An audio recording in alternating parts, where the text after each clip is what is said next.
একটু অসুস্থ হলেই আমার মুখের রুচি একেবারেই নষ্ট হয়ে যায়।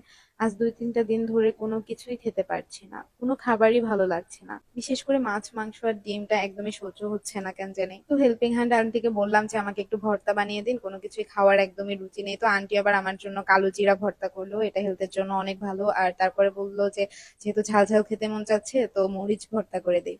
আমি খুবই ভর্তা লাভার একজন মানুষ। আমার কাছে ভর্তা ভাত খুবই ভালো লাগে। কিন্তু আমার হাসব্যান্ড হচ্ছে একেবারে বিপরীত। ওর হচ্ছে প্রতিটা দিনই মাংস লাগে। আমার ২ দিন ১ দিন পর পর মাংস রান্না করতেই হয়। আর যদি রান্না নাও করতে হয় আমার ফ্রিজে রেখে দিতে হয়, ওটা ওকে গরম করে দিতে হয়।